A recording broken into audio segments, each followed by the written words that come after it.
Happiness isn't to be found in the flow of life.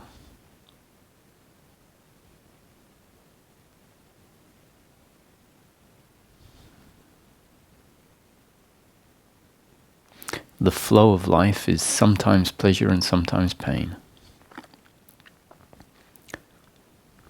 My happiness is not dependent on pleasure or pain.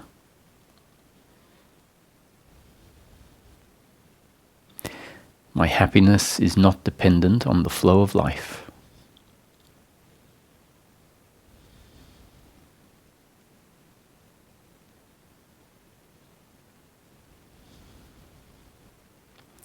This would have to be amongst the top 5 most significant realizations, concepts that are included in the teaching. So the understanding is about what is being shared first in conceptual form. So my happiness isn't to be found in the flow of life is a concept. It's a set of words that are describing something. Human happiness is not dependent on circumstance. That's the concept. And it's one of the most significant concepts within the teaching framework.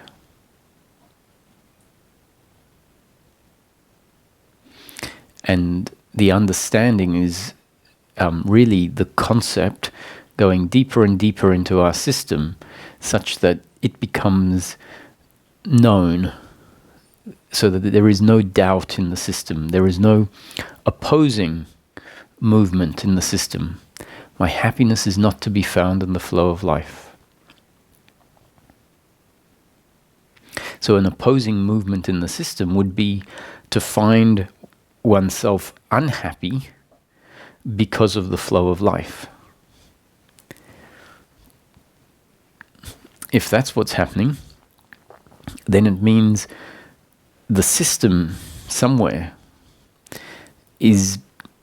includes in it the belief, the self-identity that feels defined by outcomes.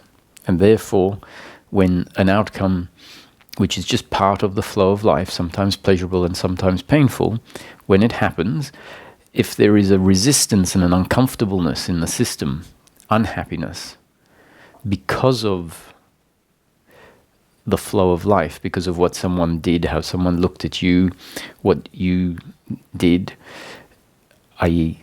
what happened through you, then it means that the belief inside the system is my happiness is dependent on the flow of life. And that really translates to what we can call attachment. Attachment to outcomes. So attachment really means an attitude towards outcomes. That is one that sees the outcome as being directly correlated to my completeness. That's what attachment to outcomes means. If you're reading Buddhist text, I believe in Buddhism they talk about attachment a lot. And attachment really means this attitude, or another word that can be used, it's not often used in this way in this teaching, an identification with an outcome. Meaning feeling that the outcome actually defines me, that the outcome will add to who I am or take away from who I am. That's an ingrained human trait that we could say is the default way that the human being grows. That's why most of humanity is unhappy in life, because the human being has developed in such a way that this attachment to outcomes forms. And it's no different in a way to our arms forming. We don't have control over it. It happens. We can't say, I don't want my arms to form. In the same way, we can't say, I don't want attachment to outcome to form. It's a default movement of the growth of the human being. because of the way that we're designed and the way that we experience life. And it's only when spiritual teachings come in or a seeking happens that that attachment starts to be undone. Until that point in time, the attachment actually gets stronger and stronger, because when the attachment forms, it makes us feel uncomfortable. We have to feel uncomfortable when there is attachment to outcome, because essentially it has created a veil. It has created a disconnection from our connection to source, or our connection to the deeper aspect of the human being. Now, the deeper aspect of the human being is at peace. It feels comfortable. But because this attachment to outcome has formed, basically saying, what I am is this, and there's an idea based on primarily the physical aspect of who we are, and I need pleasure, pleasure, pleasure in order to one day feel complete. That's the belief system, and that belief system essentially becomes the self-identity that we know ourselves as, and it is inherently uncomfortable. Primarily because it has dragged attention into a psychological identity that means that we can't rest in our true identity.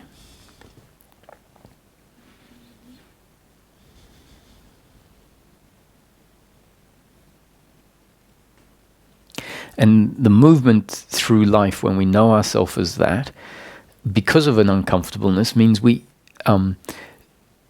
seek desperately and crave desperately more outcomes, because the uncomfortableness is believed to be solved by outcomes, by circumstance turning out a certain way. And so we crave that more because there's this uncomfortableness, and by craving it more, it creates more uncomfortableness. So it's a feedback loop that is never going to fix itself by us moving outward and looking outward for circumstance to be better.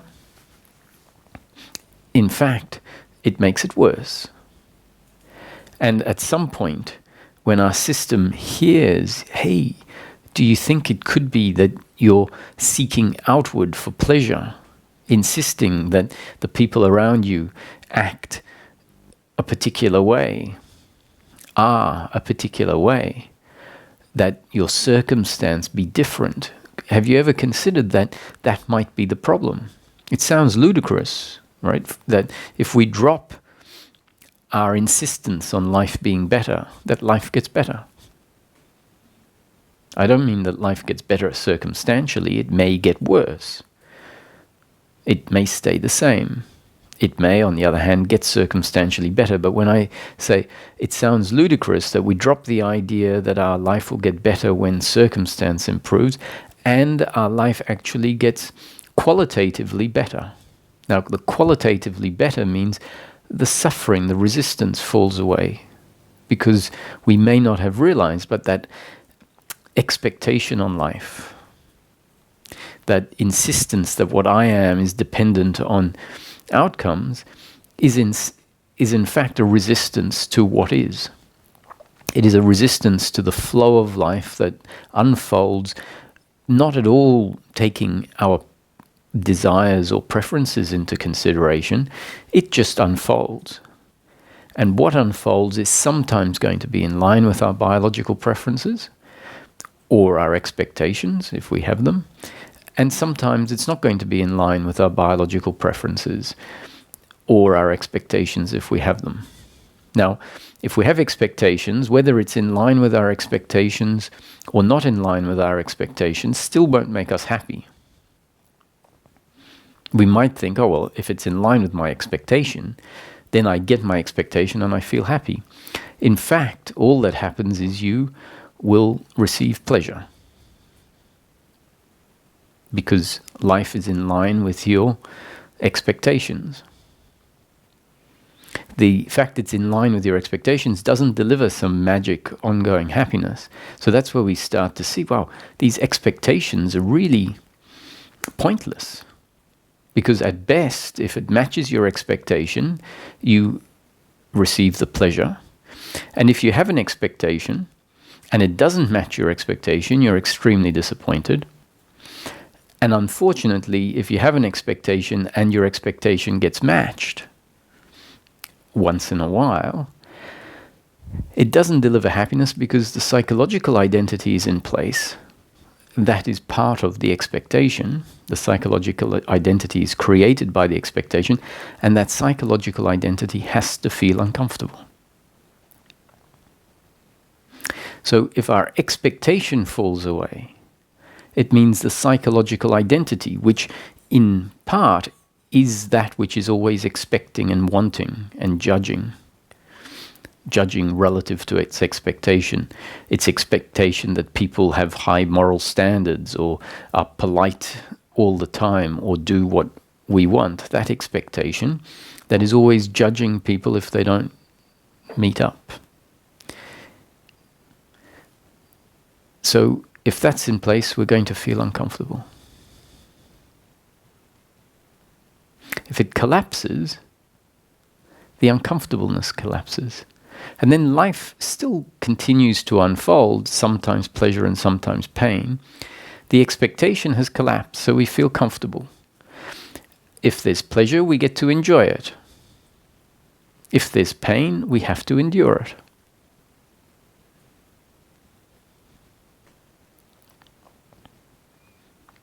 Now,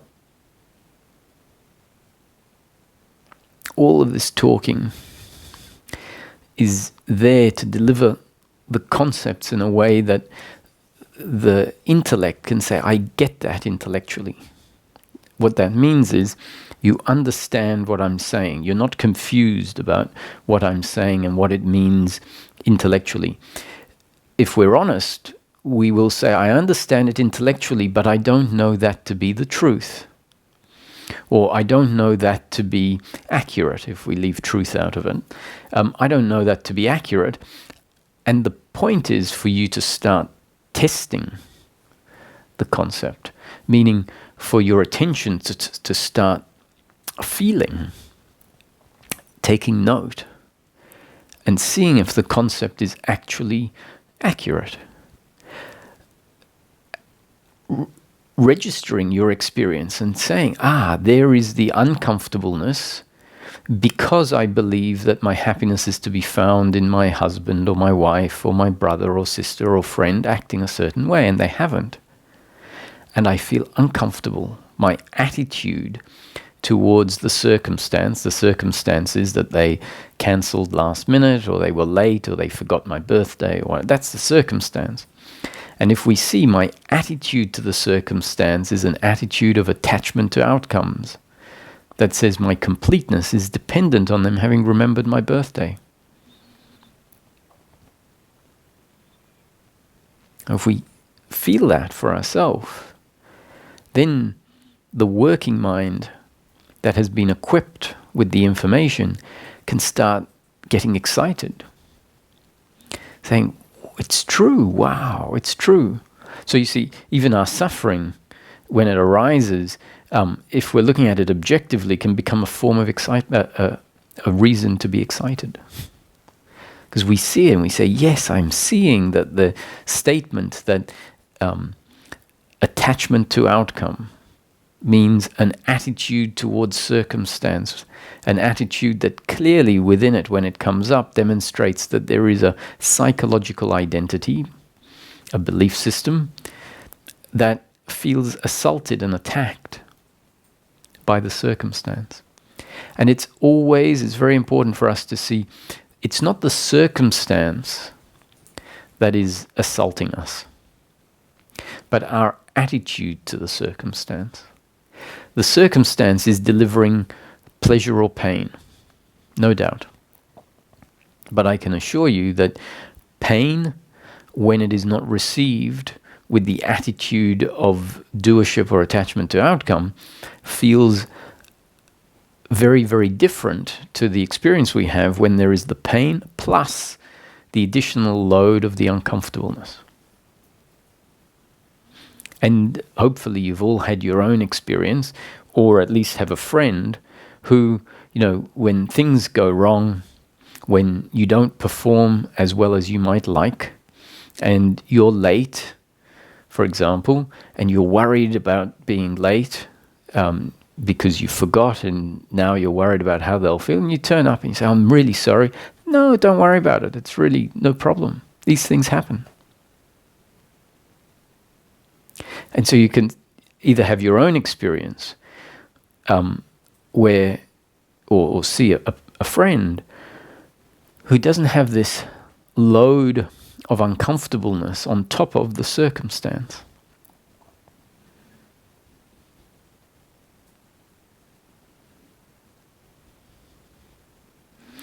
We might, and you might say, what do you mean it's okay? We were meant to catch the ferry to go across and have a day out there. We bought the tickets. We've missed the ferry. We can't go out. The whole day's ruined. They go, it's okay. We'll do something else.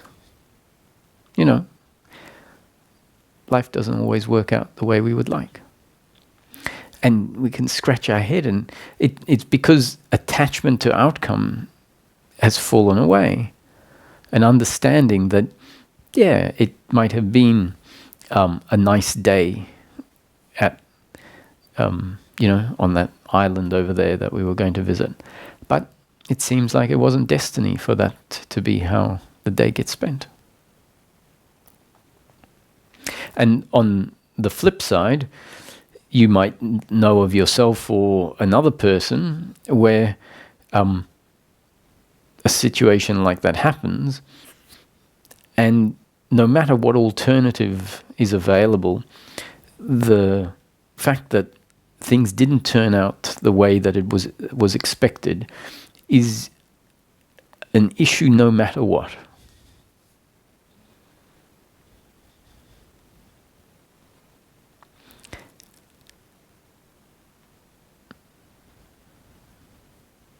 And so it's very important, once again, coming back to this second component of the psychological identity, to understand that the psychological identity has grown in us. Right? It's a seed, almost like a seed, that is forced to grow. Actually, I look at that psychological identity as what is, or it's my interpretation of what is meant, or what should be meant, if it's not meant, in certain religions, with the notion of original sin. It says we were born with original sin. Now, if it's interpreted the way that I grew up hearing it, it means something really quite disappointing to the human being. It's sort of like we have no hope. We have been born with original sin, and Jesus has died for us because we have this sin. It seems a bit depressing when heard that way. Whereas what I now see it as is sin in Latin means error. So the original sin is the original error that we were born with, which implies that our genes and up-to-date conditioning, as I mentioned at the beginning of the talk, by default will develop a particular way, just like by default our arms and legs grow, which is a good default. By default, more or less, the way that the human being is exposed to the world and how it perceives and receives all of the information, and how the brain does tend to become obsessed with the more gross forms, including the body, and this psychological identity grows. It's a very complex thing. No one puts it in place. Just like no one puts in place their personality, whether someone is grumpy or happy or excitable or whatever, whether someone is blind or deaf, whether someone has a big muscular body or a smaller body and timid personality or aggressive personality or funny personality. These aren't things that people have chosen or developed themselves. We developed and we found that we had those traits. So this original sin, this original error, the error of doership and attachment to outcome, grows and we experience life a certain way. And spiritual teachings have been telling us your true nature, which really means that which is there, we can say in the background, is waiting for the time that life diminishes that psychological identity. Saying your true nature is not uncomfortableness with life.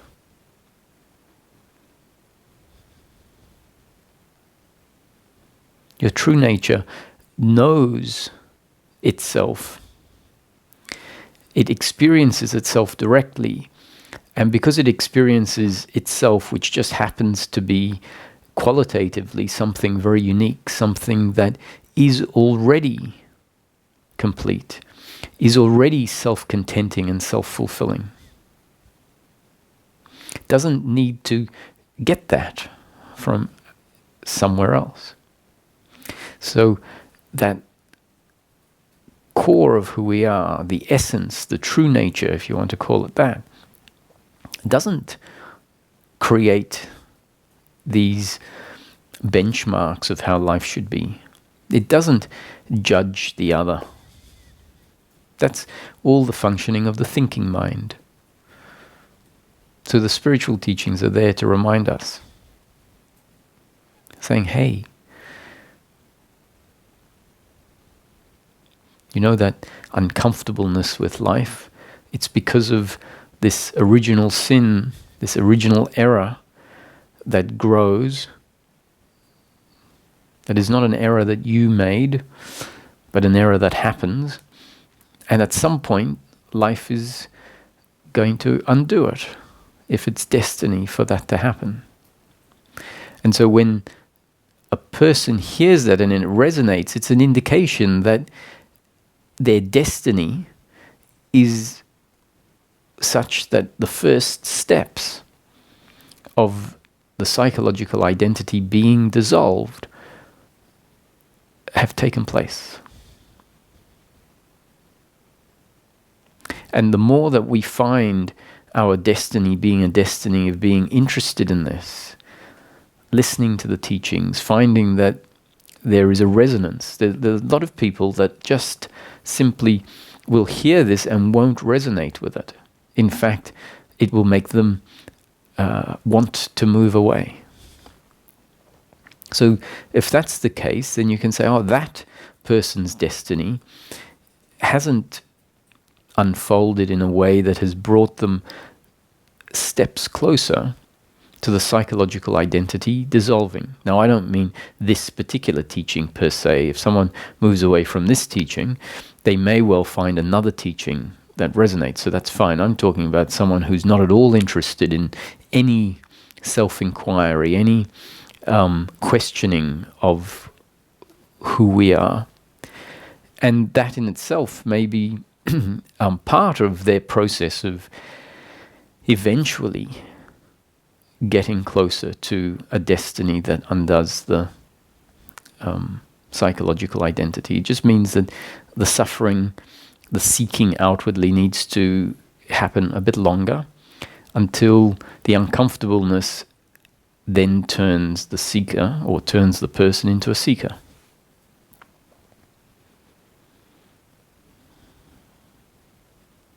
So how do we reconcile this notion that we're not the doers? We are functioning in life exactly the way we are designed. And not only in terms of the psychological identity growing and forming, but once the human instrument has fully formed, or as it's forming all the way through life, and we can say that the human instrument through which consciousness functions is based on It's genes and up-to-date conditioning. So it is the genes and the up-to-date conditioning that have resulted in this instrument being this way. And so the speaking happens according to the design, the hearing happens according to the design, the arguing happens according to the design, the humor happens according to the design, the proactiveness or the reactiveness, the laziness or the hyperactivity, all of that happens according to the design. So there are 4 people in a car. Ramesh used to say in a taxi in Mumbai, because there's hundreds of thousands of taxis. And 4 people in a car.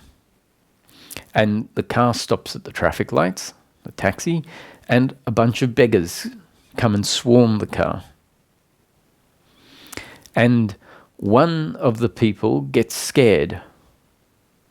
Another of the people gets angry. Another of the people in the car is curious. And the 4th has compassion. So we have a circumstance. We have 4 uniquely designed body-mind organisms through which consciousness is functioning as personal consciousness. The situation is registered by each of them in their unique ways and processed. And 4 different biological reactions happen in each one. Not one better than the other, based on the principle I'm talking about. On the principle, they are just 4 different reactions from 4 different biological instruments that are designed differently and find themselves in a circumstance. The circumstance wasn't in their control, their makeup isn't in their control, and the outcome, the fear, the curiosity, the anger, the compassion, is a biological arising, happening differently in each body-mind organism. So that's the concept of non-doership. That if the situation was different, the response would be different. But given the particular circumstance and the particular makeup of each of the people, the output had to be exactly what it was. If we say after the fact, oh, I shouldn't have got angry, I should have been compassionate, and instead I got angry, then that attitude towards the biological reaction is an attitude of personal doership that doesn't understand that you can't say you should have been compassionate because you weren't compassionate, because life hadn't designed you in that way. And life didn't design the situation in a way that created compassion.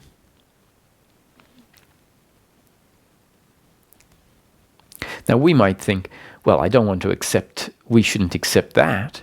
If we accept that, then we're always going to be terrible. No. If you accept that, you'll always be exactly as life designed you, with your good points and your bad points. So we can say, relatively speaking, one reaction might be better than the other. The compassion may actually be a bad reaction in certain circumstances.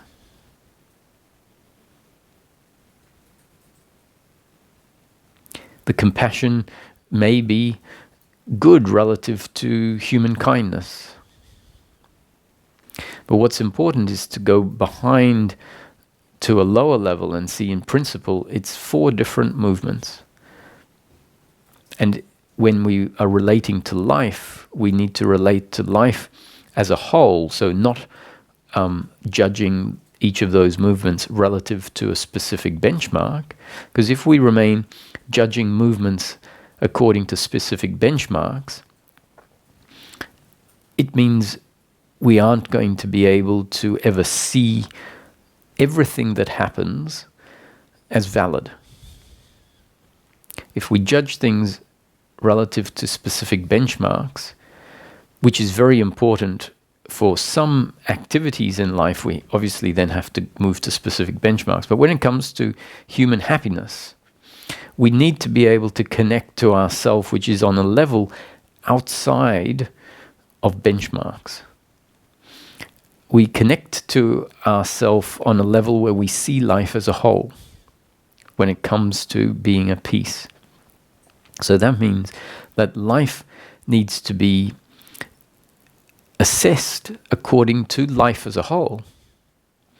And so the relative benchmark against which we might judge something as good and bad needs to fall away.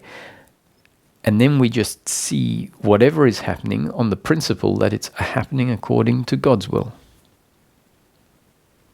It's a happening and not my doing, a happening and not the other's doing. So first, that attitudinal level that drops all relative benchmarks and understands it is what it is.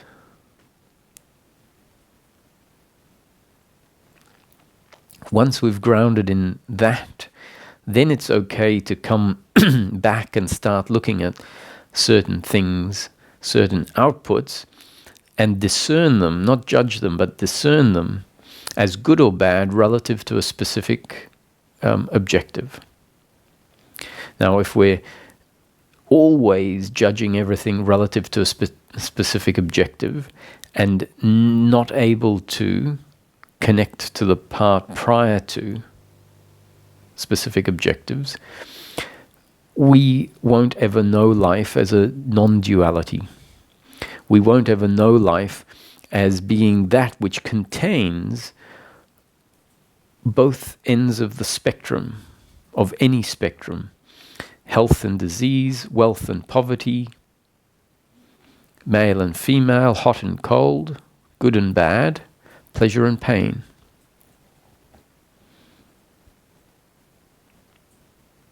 So we need to be able to step back and see life as that in which both pleasure and pain arise, that in which both compassion, anger, fear, and I forget what the fourth biological movement was in the fourth person, but you get the picture.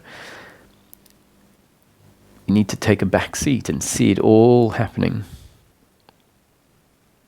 Then we can remain connected there and start seeing things as good or bad relative to specific benchmarks, which means a faculty of thinking that is required for certain jobs.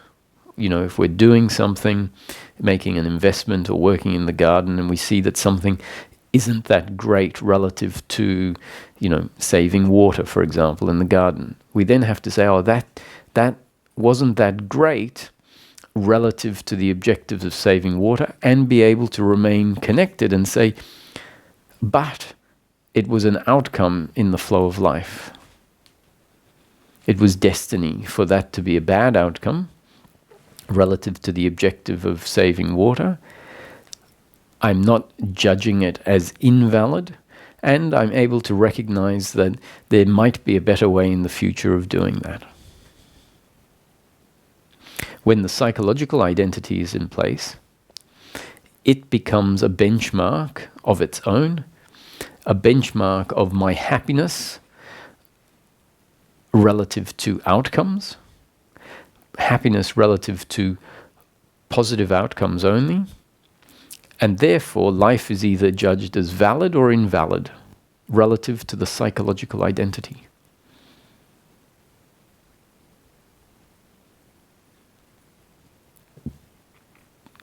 And when the unfolding of life is judged as invalid, that same identity finds someone to blame: itself or the other. So guilt, blame, and pride, all based on the belief in personal doership. Guilt: I'm not good enough. I didn't function well enough. Blame: you're not good enough. I hate you. You hurt me. You should have and could have acted differently. I could have and should have acted differently. Pride: look at what I've achieved as the doer. Look how good I am. So all based on this belief of personal doership, which essentially means we see ourselves as an independent entity, insulated from life, uninfluenced by life.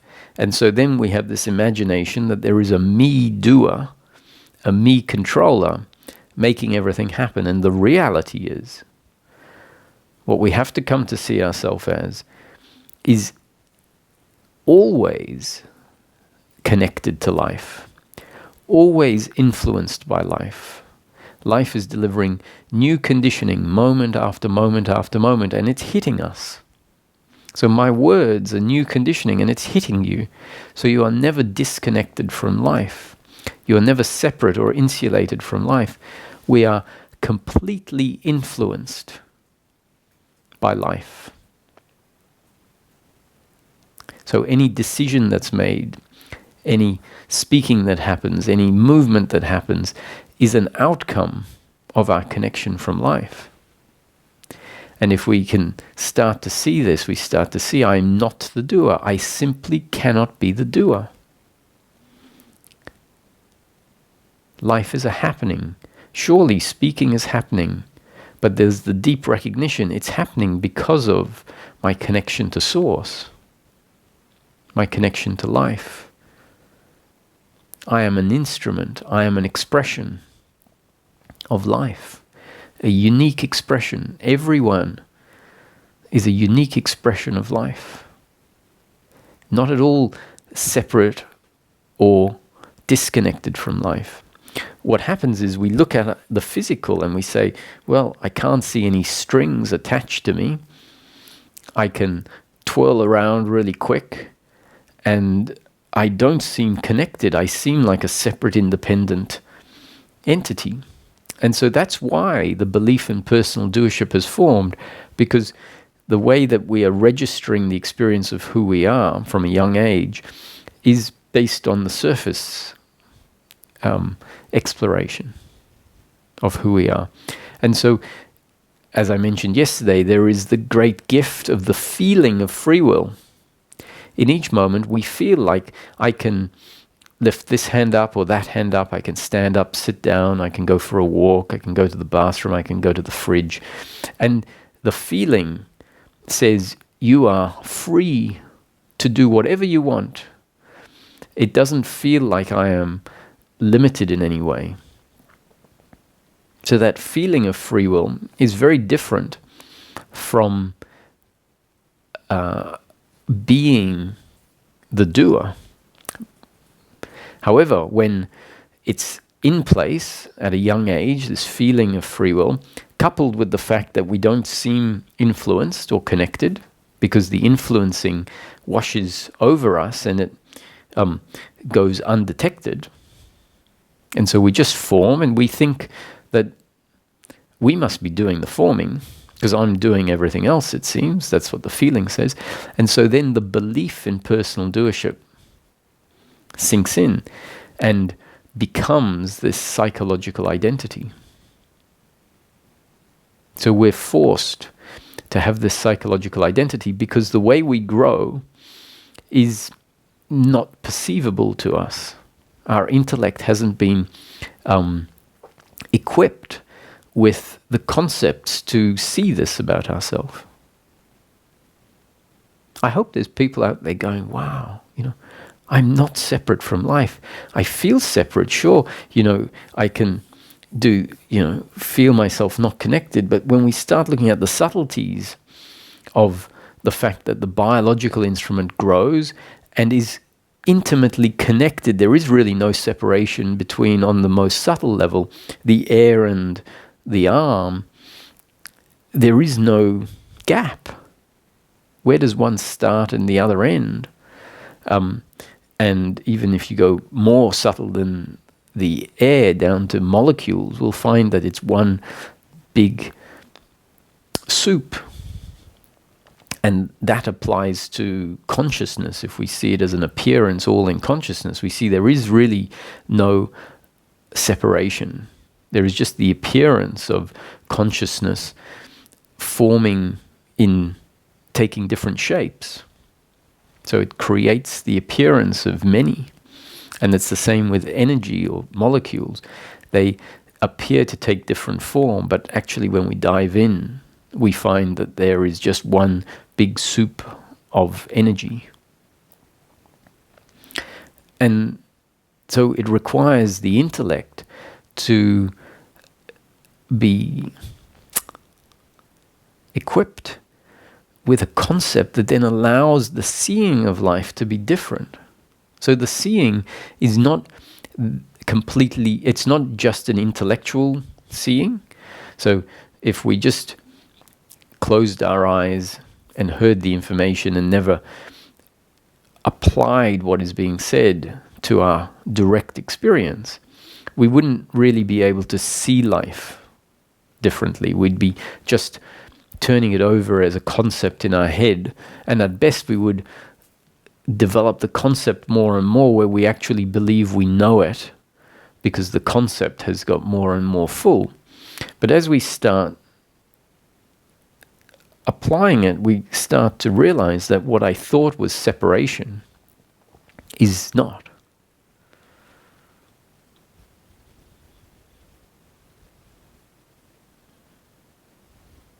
So it's a combination of awareness and the intellect. And that's really just breaking down the deeply ingrained beliefs to the contrary. And when those deeply ingrained beliefs to the contrary, the beliefs of separation, the beliefs of doership, the beliefs that my happiness is to be found in outcomes, when they dissolve, the thinking of life along the lines of the concepts becomes irrelevant. It's not needed anymore. It's not a tool that helps. Then you just live your life with the belief in separation having dissolved. Now, that doesn't mean a oneness experience. We will still feel separate from different objects. But we will understand attitudinally, and this is where it's important, on the attitudinal level, the doership and attachment to outcomes, which was based on seeing myself as a separate, independent entity from life, has dissolved. And so the non-separation is the falling away of the attitude of separation, not the coming into existence of a oneness experience. Ironically, a oneness experience can happen and the attitude of separation can still very much be in place. And what happens when there is a oneness experience and the attitude of doership is in place is that life continues to unfold, experienced as a oneness experience, and yet if the other, which is now seen as not separate from the oneness experience, does something to the body, then the attitude will be of, hey, you can't do that to me, because it still exists in the system. When the attitude of separation falls away, even if there is no oneness experience, there's peace of mind. So you have to ask yourself, are you looking for the experience of oneness, or are you looking for a practical end of suffering?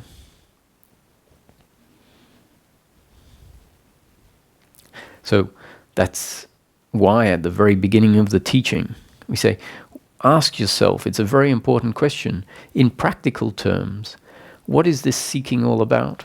In practical terms, because we often approach spirituality from a theoretical point of view, rather than looking at the practical problem. What are you really looking for in practical terms? So if we say, I'm looking for enlightenment, I'm looking for oneness, so why? What do you mean, why? There's been books written about it.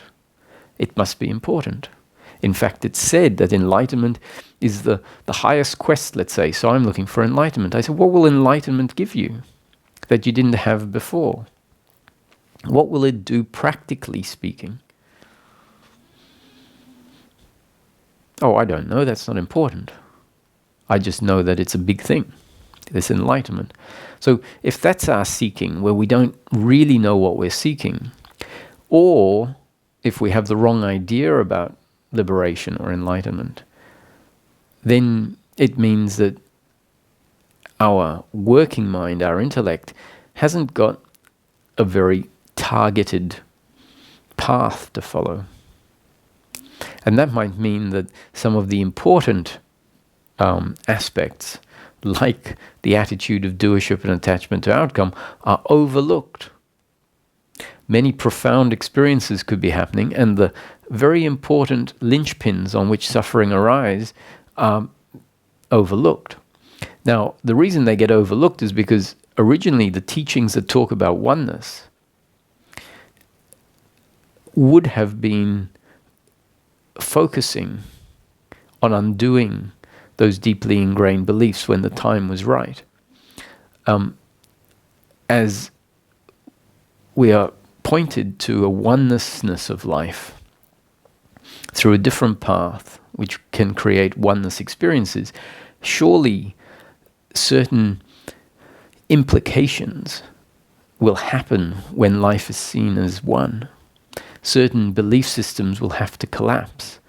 However, what tends to actually happen when we look at it is that when the oneness experiences happen, they often happen because our intellect has been asked to stop working.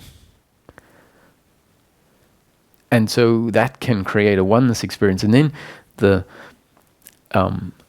leftover beliefs that are quite well hidden don't get seen because there's this aversion to applying intellect of the working mind to think about the problem in practical terms. So a seeker who has started to experience oneness and knows that that happens when the thinking stops says, don't give me anything to think about. I'm not falling into that trap again. Thank you very much. And then the quest becomes a quest for more and more oneness, because inevitably in that oneness experience, if those deeply ingrained beliefs remain, there'll be an uncomfortableness, and the thinking mind that hasn't understood liberation in practical terms will then say, oh, this uncomfortableness will go when my me or the individual or the personal dissolves even more. But if it doesn't have a good understanding about the part of the person that causes the problem, and it's waiting for a part of the person that doesn't end up dissolving to dissolve, and it's thinking, I need to go deeper into the nothing. The nothingness, the no-personness has to become more complete, and then I'll feel comfortable. Then that might in fact be an expectation and a movement in a direction that isn't going to undo the beliefs in personal doership and attachment to outcome. So when a teaching talks about the end of the person, the end of personhood, the end of the me, even if it says the end of the I, listen to it in relation to, or consider that it might actually be saying the end of the psychological identity that is so obsessed with life being a certain way, so obsessed with needing or believing it will find happiness in the future, so obsessed with looking back on the past and thinking that it's a victim, so obsessed with all of the different forms of looking at life. And the teachings are saying that person has to come to an end. Now, they're not talking about the person per se, they're talking about the attitude of doership that is how the person knows themselves. And so the teachings say there is no person. And the reason they're saying there is no person is to allow the thinking that is always supporting the idea of me as a doer that needs things to be a certain way to collapse. It just keeps saying, stop doing that thinking. That person doesn't exist. You are formless awareness. Even so, once we are told what you really are is nothing. So stop thinking that you're something. All of the things that you can see are not what you are. You can see the body, that's not who you are. You can see the thoughts, that's not who you are. You can be aware of the thoughts, you can be aware of the feelings. None of that is who you are. What you are is that which is aware. Don't keep confusing yourself for the person. All of that is very, very powerful information being given to the person. It's being received, I can assure you, by the person, ironically, in order to give the person, which is the body-mind organism through which consciousness functions, with or without the belief in personal doership. So there can be a person with the belief in personal doership and attachment to outcome, or the person without the belief in doership and attachment to outcome. So those teachings are talking to the person with the belief in doership and attachment to outcome. And they give the body-mind organism good reason to stop functioning the way it always has. We hear from someone that we trust, someone that we resonate with, someone that we feel has wisdom, and indeed that is wisdom. And they say, you are not the person. Stop fooling yourself. Stop being caught in ignorance. Stop being caught in illusion. Stop not knowing yourself. Every time you have thoughts that say, I need this, and when we look at it, the thoughts is, I need that because of the impression that, oh, I am a person. The whole thinking process relies on imagining a past and a future and an individual body-mind organism as the doer. And so the teachings say, you're not that. So it's pulling the rug out from underneath the suffering thinking. And it can create an awakening to the aspect of the human being, the aspect of the person that has been covered up by that psychological functioning.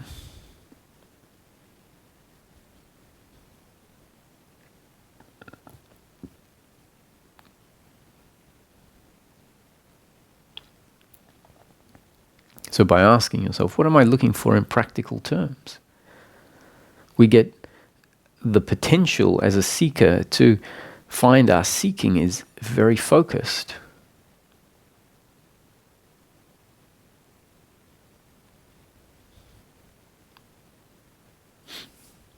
I believe that as evolution continues to happen, seeking will become more and more focused. And the seeking that seemed to not be very effective in the past, seeking where human beings tended not to wake up to their true nature very often and easily, will change. Because teachings will become more pointed as the seekers, as the mass population becomes more ready to hear a focused and a teaching that doesn't require a sledgehammer approach of pulling the carpet out from underneath the seeker.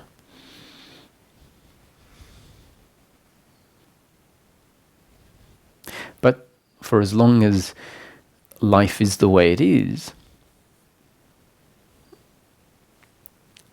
there is an appropriate approach for everything as it is.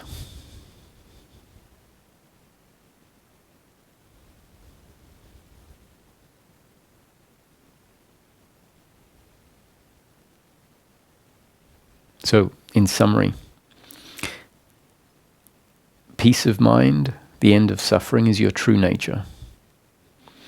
The experience of suffering in life is there because a psychological identity has been put in place. The core of that psychological identity is the belief in doership and attachment to outcome that essentially is judging life, judging the flow of life relative to what it believes it needs in order to be complete, which is a complete fallacy. The human being's true nature, which gets revealed as that psychological identity diminishes, reveals itself to be something quite unique, something that doesn't require us to seek outcomes, something that is not dependent on outcomes. And hence, we go back to the beginning, your happiness is not to be found in outcomes.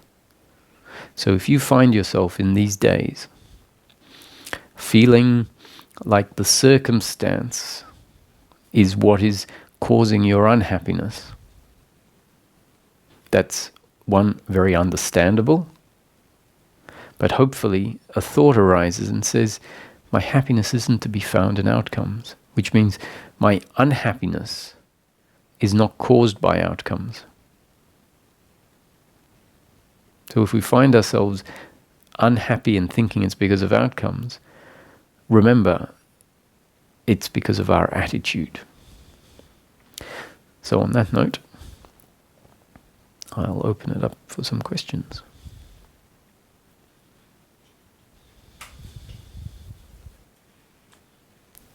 Hiya, Jim.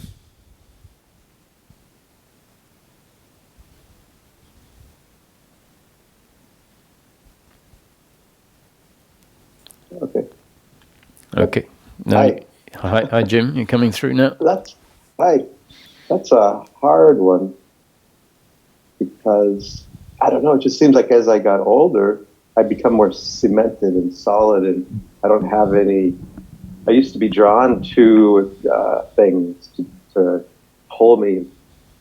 I guess dreams and passions, and I was able to get lost in design and it felt like a spiritual thing, designing something and building something. I'd be gone for hours. Mm-hmm. And then, I guess, experience, I did a mushroom and had a horrible experience thinking that I couldn't get it out of me. And then I was trapped alone for years with panic attacks. And then that changed me from being life is exciting to life is fearful. Mm-hmm.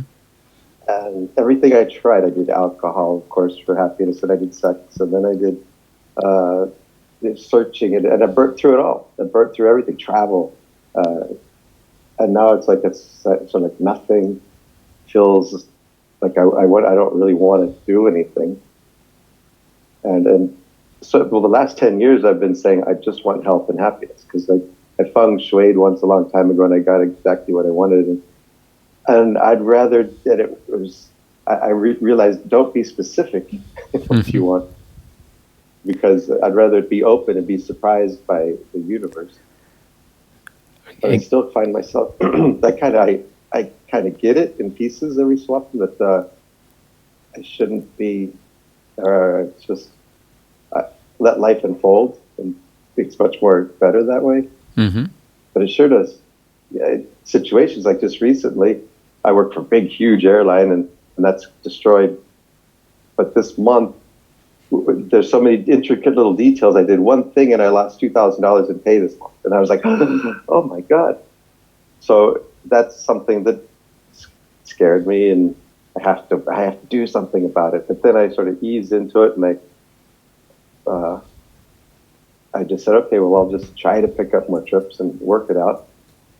And then suddenly they fixed it, and then it became $2,000 more than what I had before. So I like that outcome. I like the outcome, because otherwise in the background there's always this angst, like So I guess that I shouldn't be able to. That angst seems to come. Yeah. And so another belief. Okay, good. Well, I was just going to say, because you've often used I shouldn't have this angst, for example. And that in itself is demonstrating or indicating that there is this belief in doership that says, well, I could be different. So in this teaching, it would say, well, if angst arises, witness it as a biological or psychological reaction arising in a body-mind organism, which really means no notion of I am doing that and I should do it different, I shouldn't be like that, but rather an attitude that says, that sees angst is happening. Jim isn't doing the angsting, but rather angst is arising.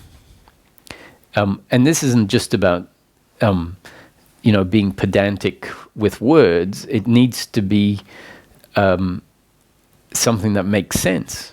But I don't know how many of the talks you've listened to, but the key emphasis is saying Jim isn't the one that... There is no Jim as a doer. There is Jim as a body-mind organism functioning. And so if your wiring is such that angst towards outcomes happens, then what to do about that. It's destiny unfolding. And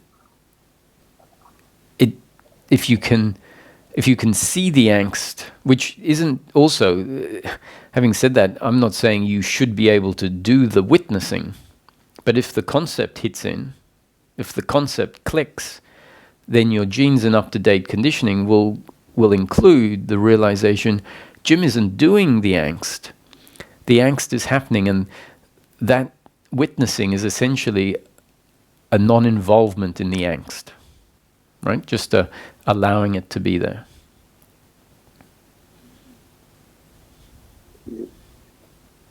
I feel I sometimes can get into the expanse, like be in an expanse and allow that those experiences. So that just that's just I'm going to practice that. So it's just like as time goes on, you just keep going back to that realization, and then it sort of just becomes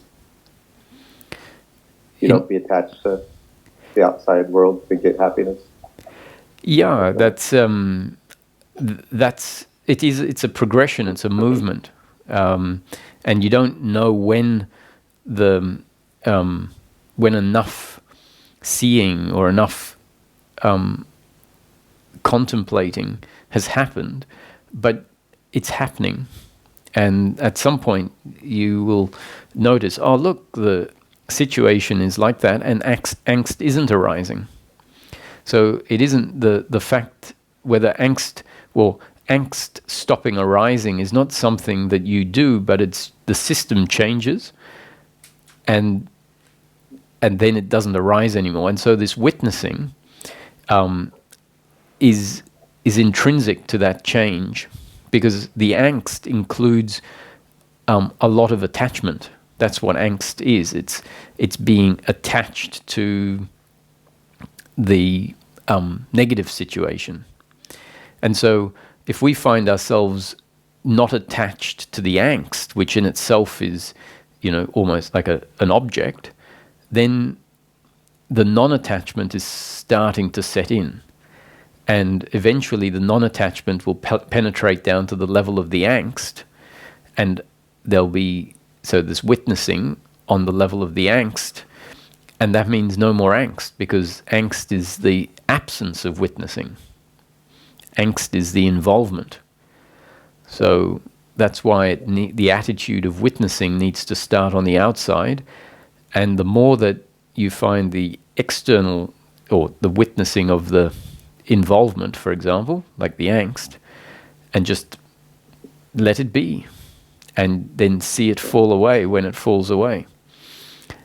That witnessing essentially is deepening into your system. Yeah, that's something to look forward to as I continue to perceive things that way. And then another question is, I've been single 18 years, and somehow I put myself, I'm the only gay in a suburban American town with all straight people. Should I move? Or do I just sit and be in this place outside of Washington, D.C., where everybody's so stiff and not like me? Well, is that a doership? Well, the answer to that question that I give is, in each moment, do exactly what you think or feel to do. And that is destiny unfolding. So in this conceptual framework, this way of seeing life, we say actually you're moving or you're not moving has already happened, or is destined. So even if you don't want to, we say it's already happened in order for the intellect to relax. It's destined. It's been set in motion already. So you don't need to really be too concerned about it. And at the same time, when I say don't be too concerned about trying to make something happen, that doesn't mean getting in the way of something happening. So it doesn't mean don't participate at all in a change happening. It means relax, and as soon as you have an urge to get up to go to the fridge, get up to go to the fridge, recognizing that you are being lived by life. The urge of hunger arises, and so you move towards the fridge. And if you get a thought that says, I really want to move, and you go to the computer and you check out what's available on the real estate market or rental market, and then you find that inquiry goes further where you send an email off to someone. Watch all of that happen as a happening because you've been moved that way, and then the outcome isn't in your control because the outcome will continue to be part of this unfolding. And so until an urge to do something arises, no point thinking, oh, should I or shouldn't I? Just relax, because that urge will come from the intelligence of your body and the circumstance you find yourself in. The urge doesn't come from you giving lots and lots of thought at a time when you don't have any real direction. So really, it's a great relief as far as I can tell. It seems like I've cemented myself into fear in the last years. It's not like it used to be when I was young and I could just, oh, yay, I could be drawn. I could actually have the dad's desire to go to the refrigerator. But now I somehow seem to not have any. But I guess that's the way it's supposed to be. Yeah. But if I relax, maybe the fear will go away, and then the phone call will come in, and I'll meet someone in Germany, we'll fall in love and move to Germany. Well, I can tell you that the phone call will come in whether you're afraid or not. So you might as well not be afraid. Okay, and not be attached to if the phone call comes or doesn't come. It's just the way it is. That's right.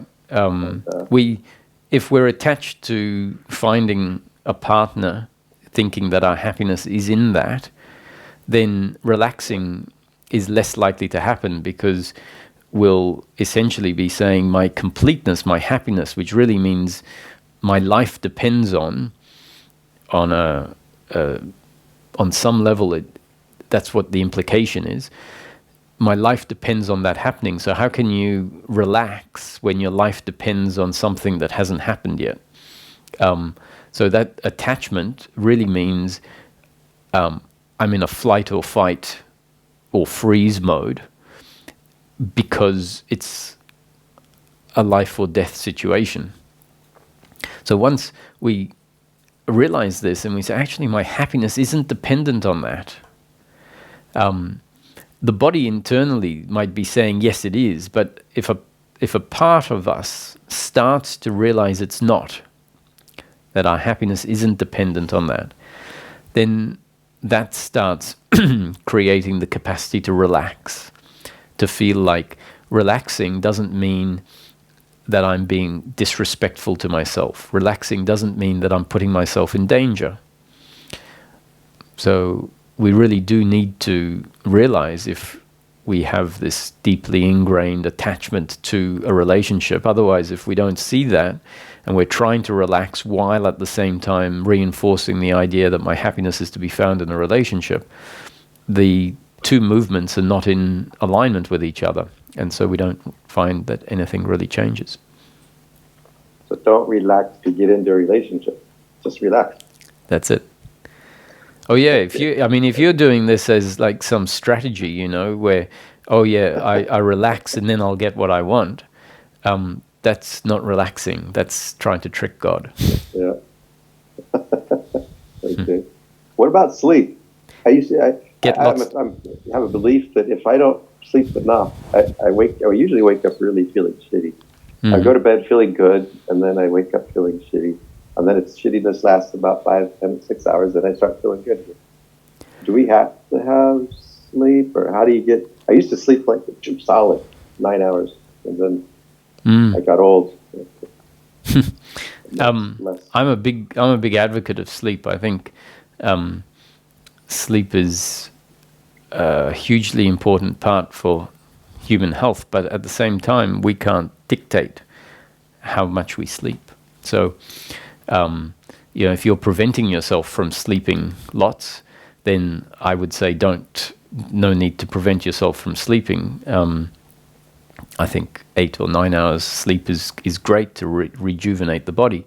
But then if you turn that into a should or shouldn't, and you say, oh, well, I should sleep for 9 hours and you're only able to sleep for 6, then you're going to get frustrated, and that's going to make the situation even worse. So, allow your body to do its thing. I want to sleep 9 hours, but then I wake up after 4, and then I wake up after 6. Well, I'd say that's your destiny unfolding, right? So if your attitude can be, when you wake up, the attitude ideally will be, look, this is the story of life unfolding exactly as it's destined to unfold. And that to me is a beautiful way of seeing life. Instead of freaking out like, oh my God, it's 4 in the morning. Yeah, it's a happening according. I'll try that too. Good one.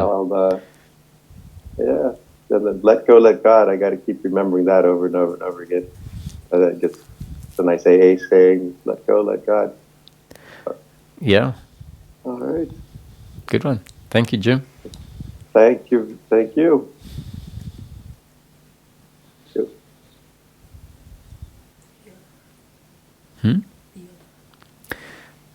Hi, Theodore. Hey, Roger. How are you? Can you hear me? Yes, loud and clear. Oh. Okay, I'm trying. Okay. Okay, Roger, thank you for taking my call. You're very welcome. Okay. Sorry about that. One moment. Okay, here we go. Hey, Roger.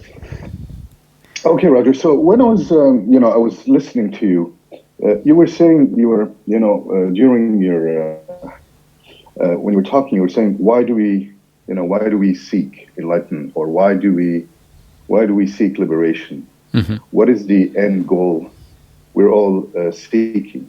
And then we're all, of course, seeking peace of mind. And then we say, why do we want peace of mind? Mm-hmm.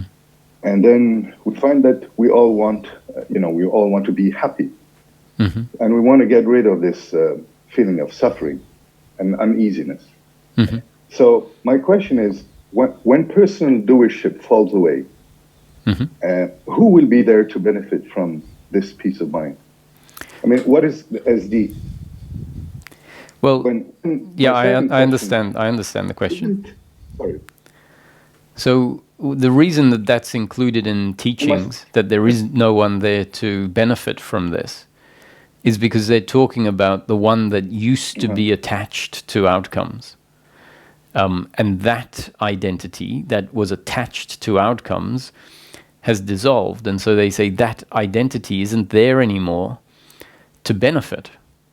So there isn't, and that's why they say, anyone who says they are enlightened is not, because what they're talking about is if there is an I claiming enlightenment as the doer, then that is the persistence of the doership identity that is the opposite of liberation, right? The identity that is in the way of liberation. However, if that identity of doership and attachment has collapsed, and we understand that, okay, that is the end of the one that was craving, the end of the one that was wanting, what we find when we go past the teaching concepts and we go to the experience, we say, well, Roger is still here. But the component of Roger that used to cause the suffering, the component of Roger that thought he was the separate independent doer, which was essentially a belief system, has collapsed. So from one perspective, we can definitely run with, but that's why I've described it. So we can say there is no one here which really means there is no more separate, independent entity that believes themselves to be the doer that needs this and that. That has collapsed. The ego, what is referred to in most teachings as the ego, has collapsed. However, in this teaching, it says the ego is the person. The ego isn't what collapses. The ego was never the problem. We have an ego with the belief in personal doership and attachment to outcome, or an ego where the belief in doership and attachment to outcome has collapsed. So Ramesh would say, Ramesh is an ego, Ramana was an ego, Roger is an ego, Theodore is an ego. The problem is when the ego includes the belief of personal doership and attachment to outcome. And so a sage is an ego that has gone through life in such a way where life has annihilated the belief in personal doership and attachment to outcome. And so the question is, what do you have after enlightenment that you didn't have before? And the answer is peace of mind. However, peace of mind is just the absence of the belief in personal doership and attachment to outcome. So there is still an ego experiencing life. That ego is harmless, though, harmless to itself. And so once we have this, understand this distinction, that what they mean, what is meant in teachings when they say there is no one to experience it, is not some absolute truth. It's a concept that is pointing at something that is important for us to come to understand. And when the doership is in place, hearing that concept can be very important at getting the doer that is craving things to reel itself in, or to get reeled in, because it's reminding us that, oh look, there's still someone here craving, thinking that it can get something. So, I often talk about the impressive nature of teachings, many different teachings, all using different techniques and tactics, all really designed to do a particular job, which ultimately is the dissolution of this doership and attachment to outcome. And nothing that is ever said in a teaching, nothing that's written down in a teaching, any historical teaching or any future teaching, none of that is the truth. They're all concepts. And that's very important for us to understand, because if we relate to a teaching as if it is some sort of absolute truth, we won't be able to get past the teaching.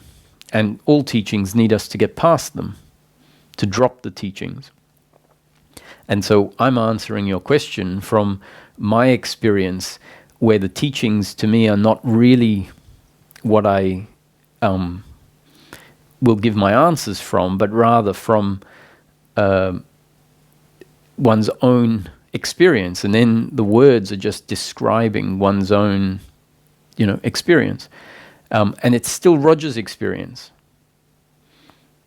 But I've seen that the suffering that used to be there because of the ingrained doership and attachment to outcome is not there. Okay.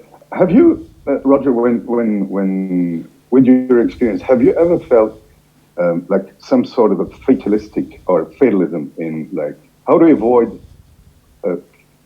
fatalism or being fatalistic when we say everything is predetermined? It means nothing depends on me doing something, like something. And sometimes I feel that there is some sort of a, I don't know if I'm making myself clear. Mm-hmm. No, I understand the question again. So it really depends what someone means by fatalism, because I've always in my seeking, or from very early on, run with this and seen it more than just a concept, that life is happening, that I'm not dictating where my life goes, but rather life takes me to where I am. in each moment. I can look back and I go, wow, I got taken here. And yet, the mechanism by which this predetermined story of life unfolds includes this body-mind acting in each moment, making decisions, all of which were part of what was predetermined. So when a decision happens, I see it as my decision, and yet a decision that was always destined to happen. So what I mean by my decision is not me as a doer that has autonomy over the decisions that I make, but me as an instrument through which the decision that had to happen in order for life to unfold to happen. Now, why I've never found it to be problematic is because I haven't looked at this or felt it as just a theory, because I know that taking this approach of saying it's all predetermined doesn't mean that that will absolve me from the outcome. It won't absolve me from reward or punishment from society for things that happen through me. So when we really get down to it, we see that this attitude of non-doership, seeing life as an unfolding, isn't something that should prevent us from acting a particular way. It's more something that once the functioning has happened, we don't then look at the functioning and feel regret for it. So if someone uses it as an excuse and says, oh, if it's all predetermined, I can go and steal, then that means the understanding is essentially being used as an excuse, and it's not going to help the person, because if they go and steal and they get caught, they'll get put in prison.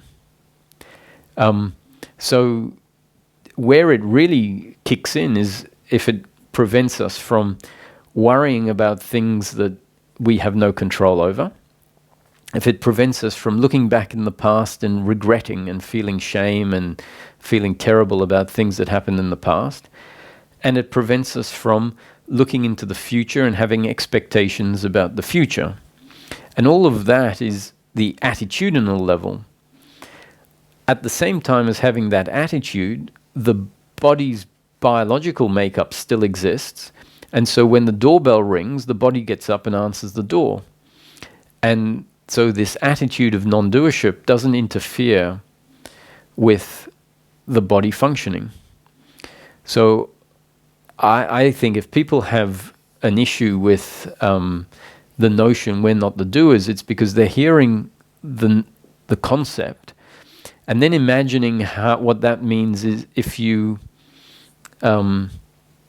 it gets taken on as a psychological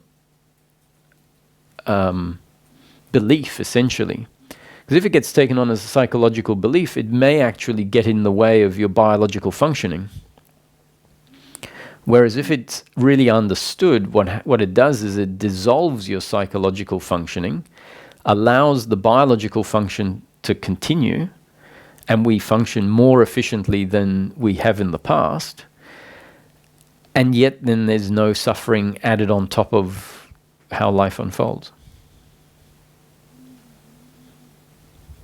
Okay, well, thank you, Roger. That was helpful. You're welcome, Theodore, anytime. Thanks for dropping in. Thank you.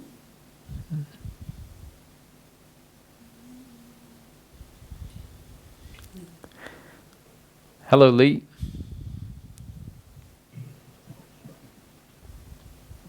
Roger? Hey, Lee. Hey, how's it going? Yeah, very good. And you? Not bad.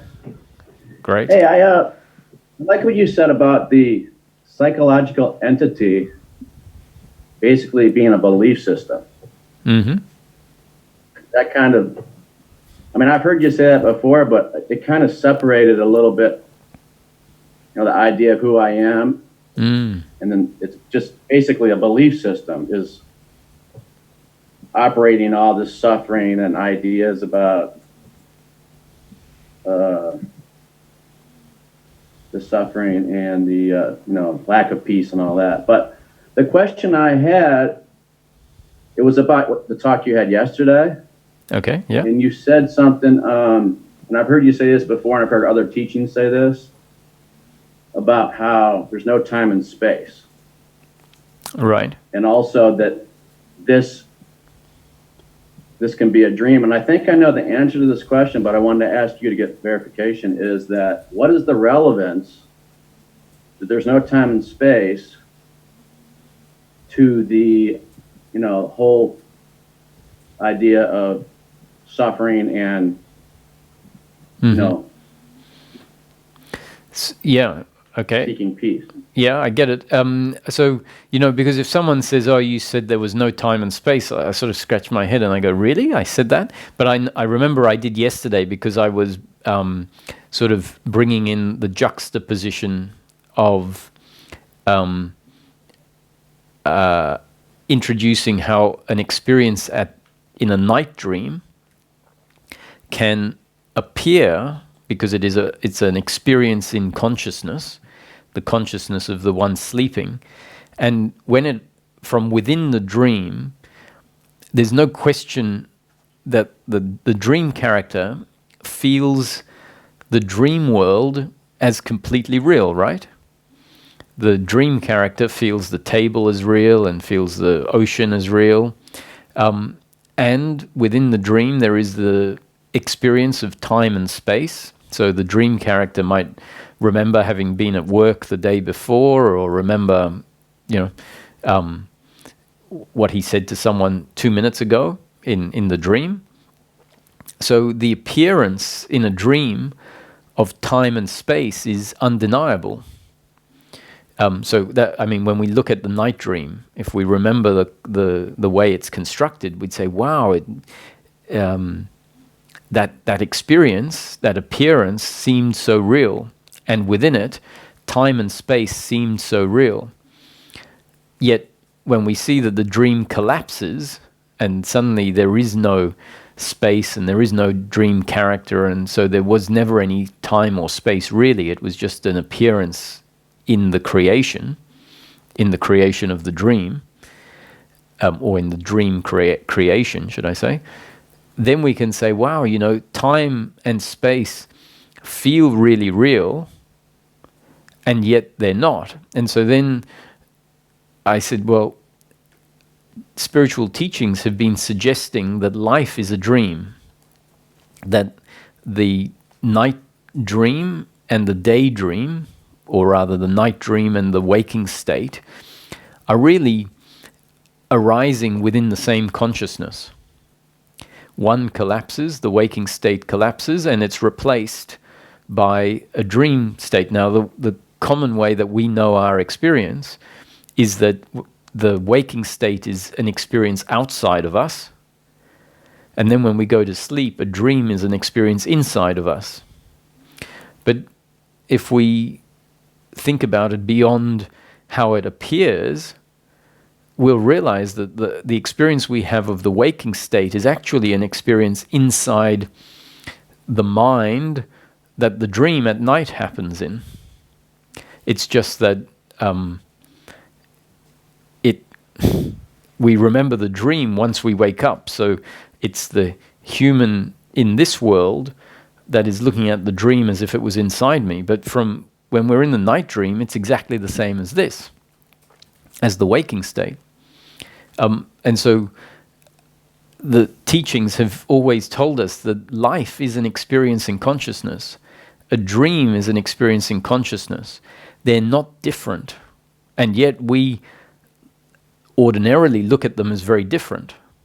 We look at one as I said, an experience outside of us, and the other as an experience inside of us. And so I create the parallel with them for us to go to maybe realize that our thinking about life is seeing it a very rigid way. And so considering it differently, considering that time and space are not real in life, can shake the perspective from which life is witnessed. It can, in a way, create a jolt that gets the experience that was previously registered from within the experience to be registered from the edge of the experience as a more, singular arising in consciousness. That jolt can be significant as a change, let's say, that then leads to less identification with the body, less identification with outcomes, less seeing life in a constricted way, which is how we see it when we feel I am in life rather than life is in consciousness. So, there's reasons for it, but it's not a direct. That waking up is not the reason or is not the ultimate. It's the waking up is only useful if it then contributes to a dissolving, becomes part of the dissolving of the belief in doership and attachment to outcomes. And so if we do wake up to the waking state as a dream, then we get the benefit of looking at a night dream and realizing that the character in the night dream doesn't do anything of their own volition, right? The character in the night dream and the birds in the night dream and the other people in the night dream are there because Source created them, whatever the source of the night dream is. It created the night dream experience, and therefore the people spoke exactly as they were scripted to speak, exactly as they were destined to move. And if a leaf falls off a tree in the night dream, the leaf doesn't have any independent existence from the dream itself. So the leaf is falling exactly as it's destined to fall, exactly according to the creation of the dream. So if we then wake up to the waking state as being no different from the night dream, we can conclude or deduct that my speaking is part of the unfolding of a appearance in consciousness. Now, if we do see things from that perspective, we'll say, I simply cannot be the doer. I am an appearance in an overall appearance. My hands are moving because they're destined to move this way. The words are coming out of me because they're destined to move this way.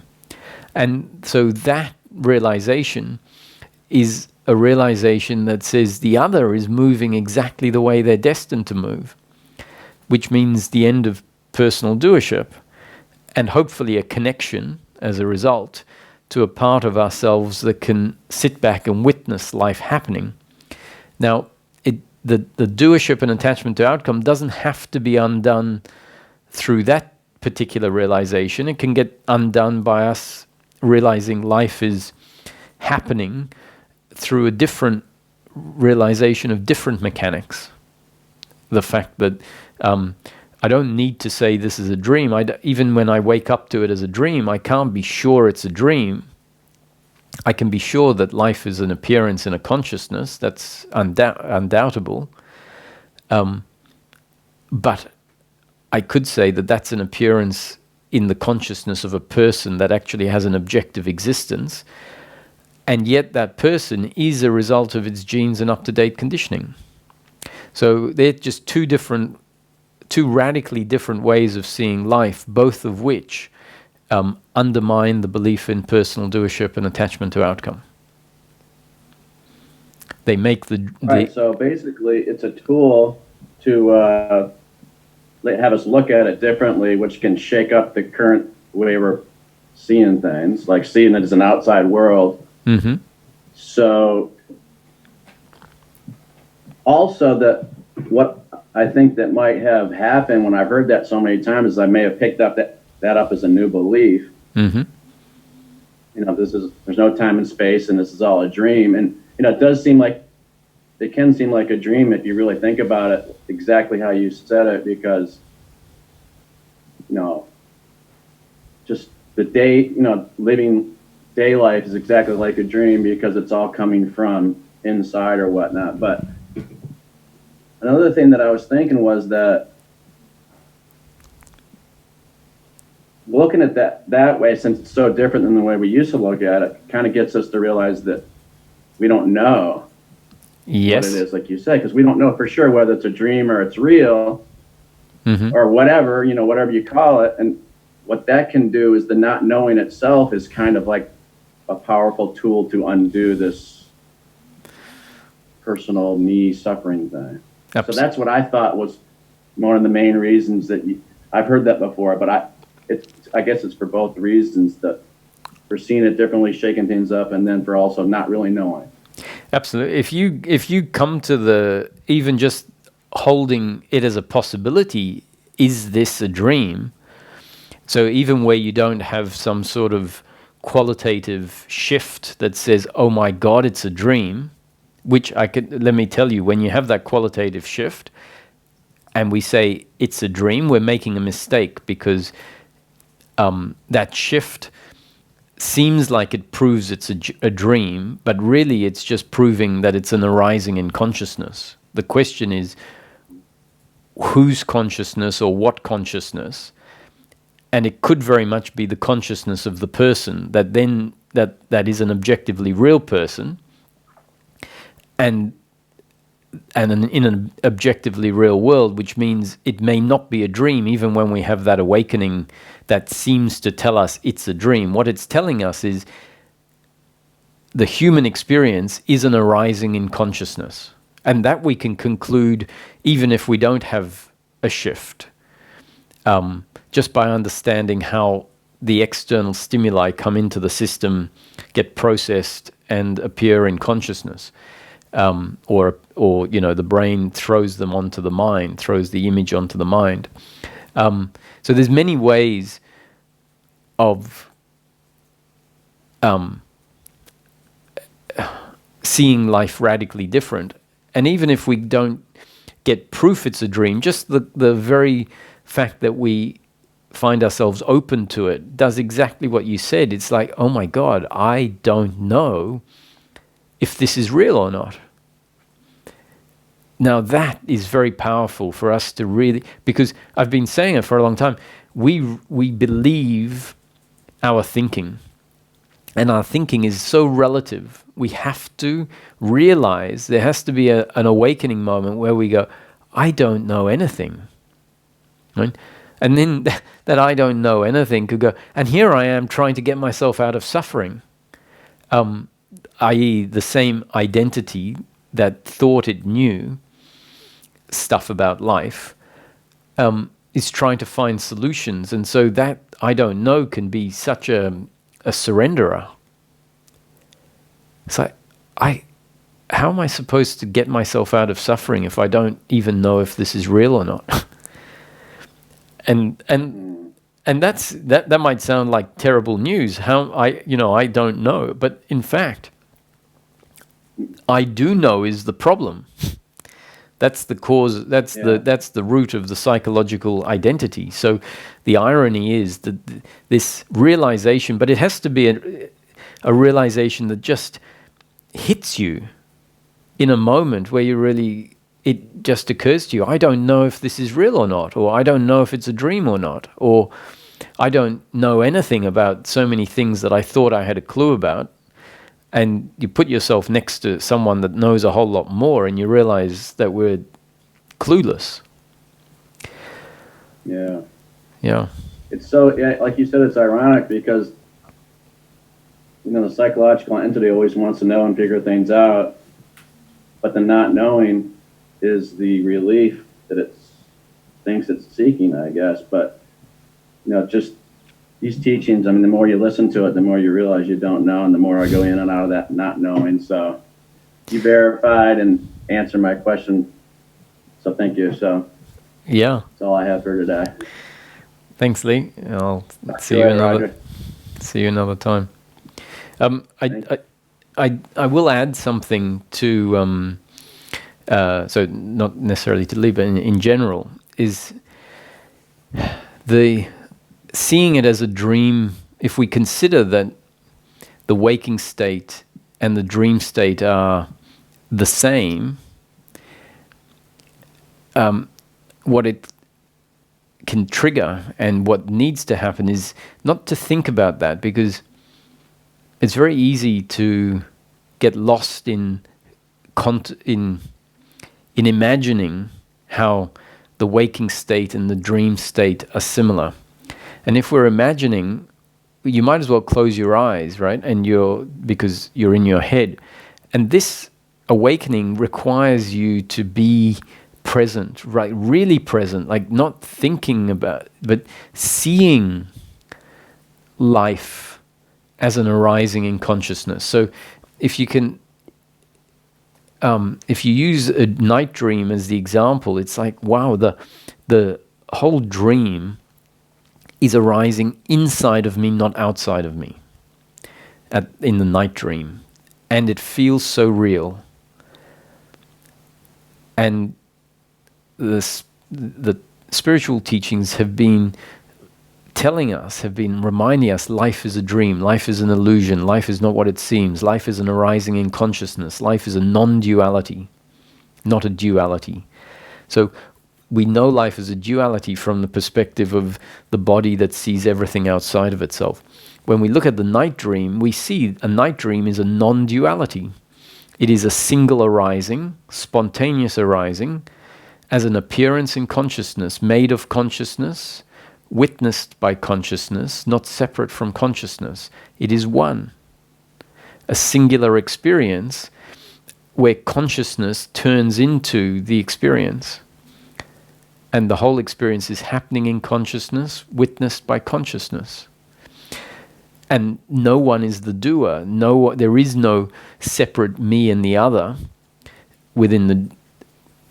when we look at the dream from outside, there is a single dream with the many people in it, and the birds and the fish and the sea and the sun, and it's all one thing, like a picture, a painting. It's one. There's no separation.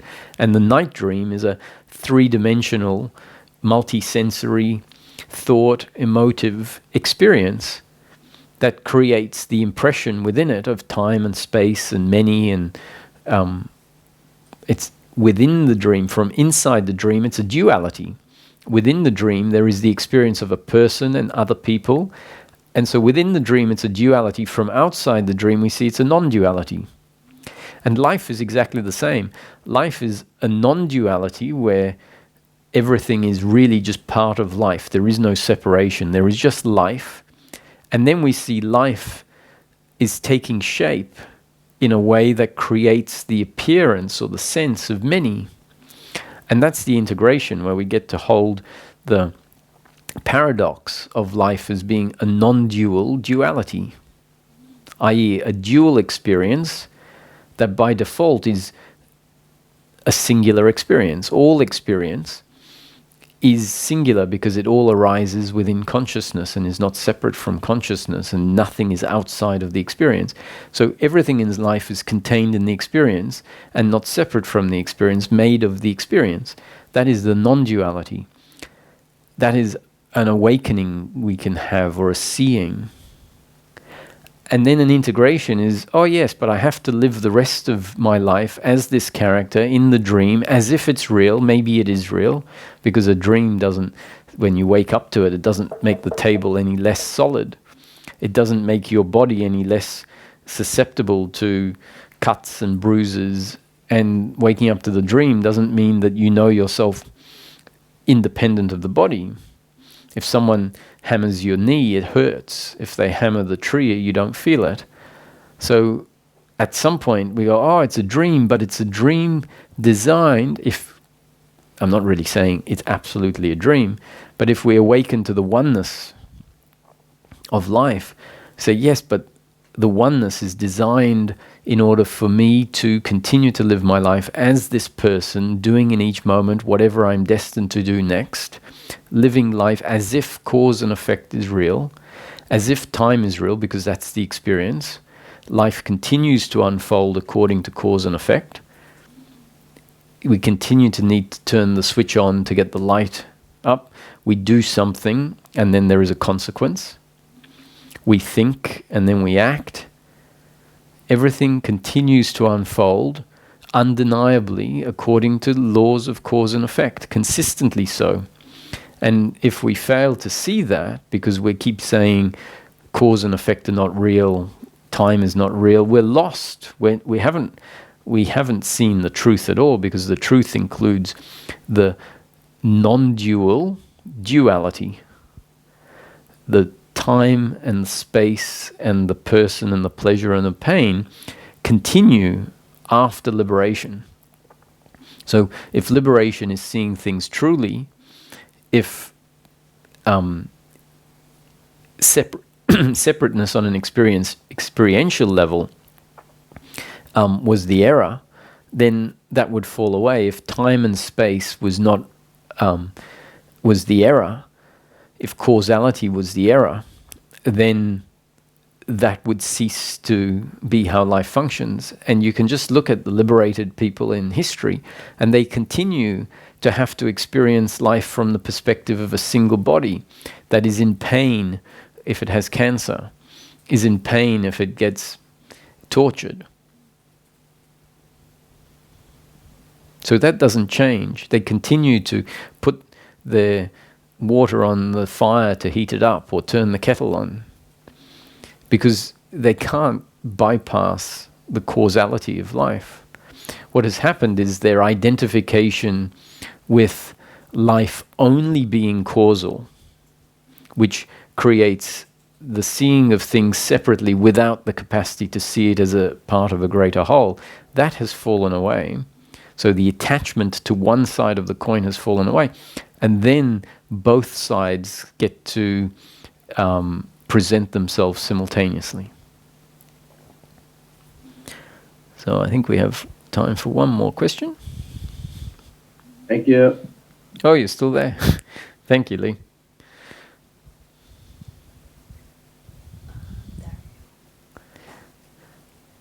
Hello, Dario. Hello, Roger. Start my video. Okay. Hi. Hello. Hi. Hi there. I was shook by what you just said when you said,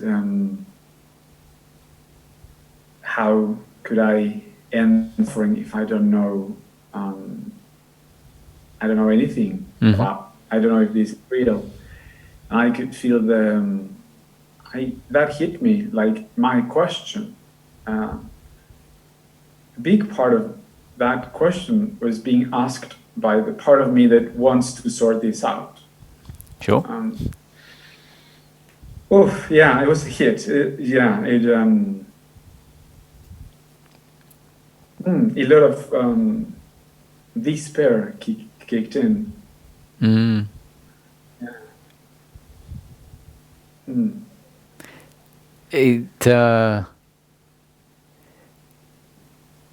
It's actually freedom. It's despair when that same belief. So it has, those words can either completely dissolve that doership, and then there'll be a sense of freedom, or they can sort of make that belief in doership feel hopeless without annihilating it. Sorry, say that again? I missed the word you said. Yeah. It can make it can make the belief of doership feel hopeless, feel like there's no solution. And so that's why you would feel despair. But hopefully that hit that you received will continue to reverberate until maybe the doership actually collapses because of it. Because there really is nothing. This is what we there isn't anything that the doer can do. The doer is the problem. The doer thinks it needs to sort this out. And so when the working mind has the realization, I am not at all even closely equipped to being able to solve a problem like this, it can be a surrendering moment. It's like, I give up. And there is a version of that surrender that is very freeing rather than despairing. So I'm backing the fact that the hit is maybe a bit like an earthquake that has shaken the foundations of a building, and that maybe will take some time to fall.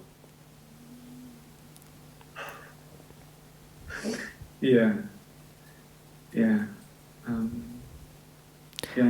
Don't I worry, can sense it's not such bad news.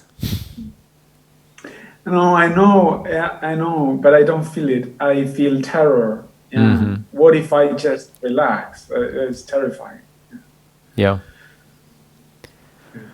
Okay, I leave my original question for another time. Yeah. All right. Well, you're welcome to come back tomorrow, and we'll see what's happened. Yeah. Okay. Thanks. Thank you, Dario.